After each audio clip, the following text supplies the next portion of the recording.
Bayangin kamu jalan di tengah kota yang sunyi. Bangunannya masih berdiri megah, jalanan masih utuh, tapi nggak ada satupun manusia. Kedengarannya kayak film fiksi kan? Tapi ini nyata. Dunia punya banyak kota hantu yang ditinggalkan begitu saja.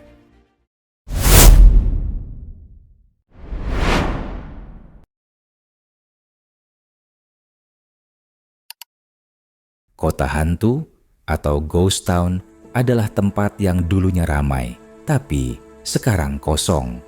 Kadang masih ada sisa-sisa kehidupan, poster di tembok, sekolah terbengkalai, bahkan mobil yang berdebu di pinggir jalan.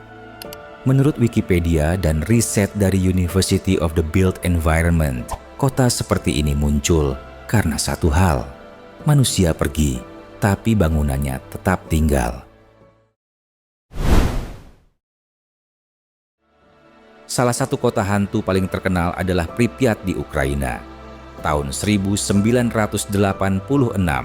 reaktor nuklir Chernobyl meledak dan menyebarkan radiasi berbahaya. Warga dievakuasi dalam semalam, dan sejak itu kota ini membeku dalam waktu. Sekarang Pripyat dipenuhi bangunan kosong, taman bermain yang berkarat, dan hutan yang mulai menelan kota. Namun anehnya, alam justru berkembang pesat di sana. Binatang liar kembali hidup bebas tanpa manusia.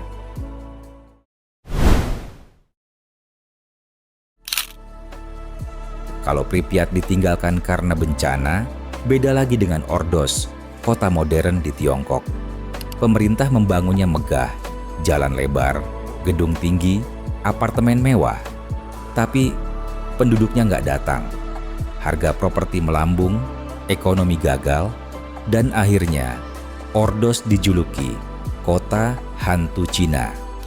Peneliti dari MDPI Sustainability Journal bahkan menyebut Ordos sebagai simbol dari pembangunan besar yang salah arah, megah di atas kertas, tapi kosong di dunia nyata.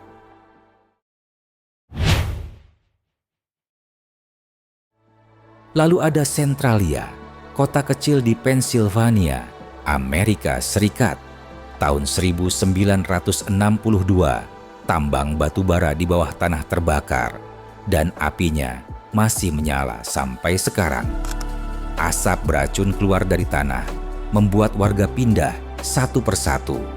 Sekarang cuma ada segelintir orang yang masih bertahan di sana. Jalannya retak, rumah-rumah terbakar perlahan, dan kota ini jadi seperti bayangan dari masa lalu. Menurut ResearchGate dan para ahli urbanisasi, ada banyak alasan kenapa kota bisa mati.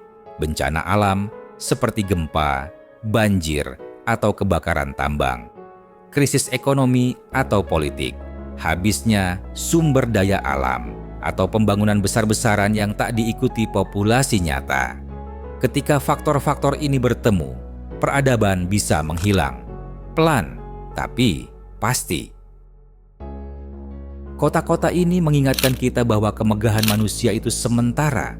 Bangunan bisa megah, jalan bisa luas, tapi tanpa manusia, semuanya hanya jadi museum waktu. Dan mungkin itu juga cara alam untuk mengambil kembali apa yang pernah jadi miliknya.